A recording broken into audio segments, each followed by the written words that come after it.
Hey, what's up guys? Hylian here to talk about Splatoon 3. So it's been about a month since the game launched, and we've all had a lot of time to gather our thoughts, figure out the differences between the last game and this one, and try out the new stuff. I wanted to wait until about the 1 month mark to recap my thoughts on purely the multiplayer. Slime's going to have his thoughts on the single player in either an upcoming or a already released video. He's more used to the single player format, while I've been playing Splatoon since the series came out back in 2015. So I thought it'd be a pretty good idea just to come on, talk about my opinions on some of the changes that I've noticed so far. And mainly, I'm going to be talking about the new modes, like not new modes, but like the changes like Splat Zones, Clam Blitz, Salmon Run, all that jazz.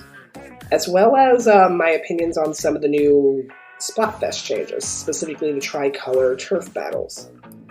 But alright, so it's been about a month. We've had our first post-launch Splatfest. And I don't really understand why people were so frustrated by the tricolor battles. On Twitter, I'd see constantly just people getting either too many of them or not many at all. I didn't get to play too much during the Splatfest, but I think I played 3 or 4 matches in like an hour and a half, 2 hour window, which I think is pretty reasonable. It just didn't overstay its welcome, but it was also a nice surprise when it showed up. I was on the winning team at the time, so I was defending from the other 2 teams, and I really liked what I played. I think it made sense. I think it was well balanced. Like, I really didn't feel overwhelmed at any point. Besides, like, the usual points when your entire team's dead, but there's nothing you can do about that.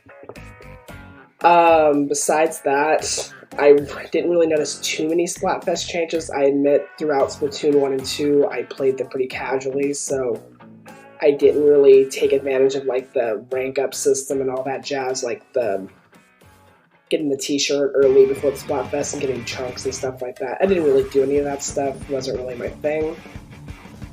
So yeah, Splatfests are still really good. I can't wait for the upcoming one they just announced for next month. It's the Fire, Water, and Grass type Pokemon one. Team Fire, I have to. Since we're already here, let's give a little chat about Turf War. Not much has really changed besides just like the new and returning maps that were in Splatoon 2, as well as just some polish, quality of life changes. The main thing is the spawning system. I think it really does add another layer and depth to spawning in and like going onto the map, because you can choose what part of the spawn area you want to launch at, so it's not as easy for the opposing team to rush you should they have that kind of stranglehold over your team, I guess. Feels really good though. Not really alongside Turf War, but with the weapons and stuff. The new sub-weapons and specials are nice. I really like the Reef Slider. It feels so much fun just to hop in and just like bolt. But honestly, nothing really stands out for me besides that one. Like, we have the new Ink Strike one. The shield is... it's alright. It's not my favorite, but it makes sense. Alright, let's go on to the ranked battles. Splat Zones doesn't feel any different to me. I probably played that one the most out of all 3 or 4 modes. Doesn't really feel any different, which I'm happy about, because I admit that one's my favorite mode in Splatoon 3 and Splatoon 2's ranked. Like, there's nothing... I will always go for Splat Zones rather than, let's say, Clam Blitz, but we'll get to that in a little bit. Rainmaker, they actually have a new checkpoint system, so you'll be going along, instead of rushing it to the base, you have to go to one of these checkpoints, which kind of felt like a missed opportunity. When I first saw that was revealed, I was kind of hoping that if a player, what they normally do when they're out of desperation, they'll jump off the map and try to reset the Rainmaker. I had always thought if that happened, it would go to one of those checkpoints. It doesn't. It goes back to the middle. And I understand why they did that, but it was a little disappointing for me to find that out, because I was really hoping that...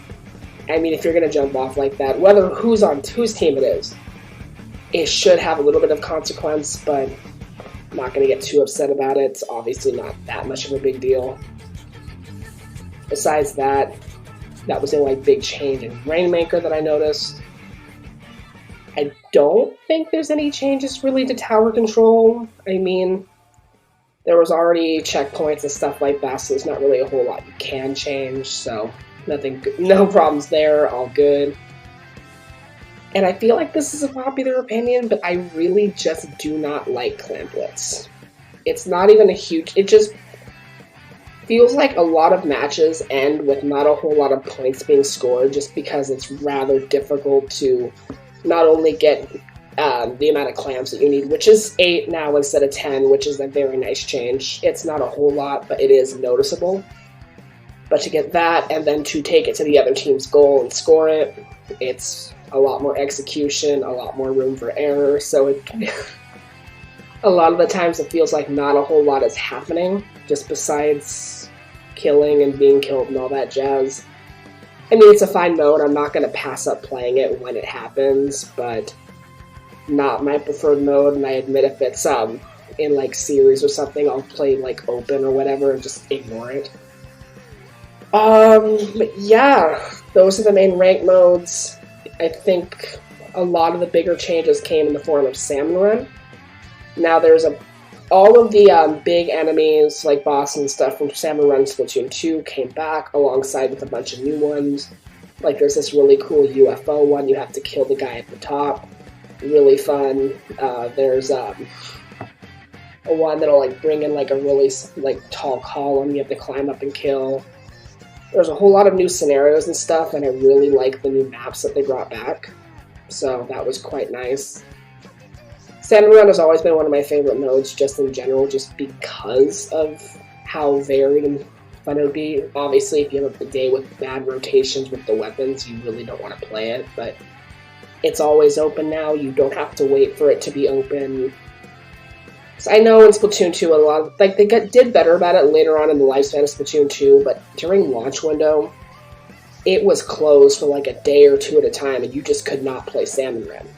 But now it's just, it's like the map system, like every, I think, 18 to 24 hours, it'll switch weapon rotations, and that'll happen. The weapons will rotate, the map will rotate, but it'll always be available to play when you hop on the game, which is quite nice. Besides that, the two new weapon classes are the Splatana and the Stringer. I've mostly played with the Stringer. I like the long range and all that. It's nice. I mean, sometimes it does feel like I'm not really accomplishing much, but it definitely is my preferred of the two compared to the Splatana. I just cannot do really close range weapons, and that one is very close range as it gets.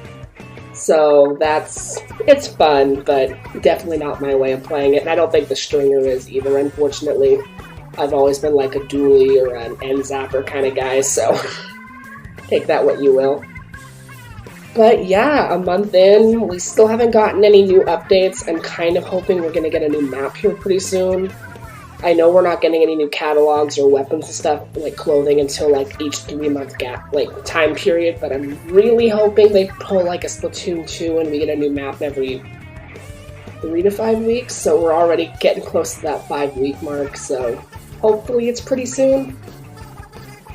But anyways, this was just a nice little ramble about Splatoon 3. I'm having a great time with it. I've hit over 30 hours, which I know is not a lot compared to some other players, but Xenoblade still has my full attention. That game is fantastic, but video for another day. But yeah, let me know what you guys think of Splatoon 3 1 month in, and I hope if anyone who was on the fence about picking it up, this video persuaded you one way or the other. Alright guys, I'll talk to you later. Bye.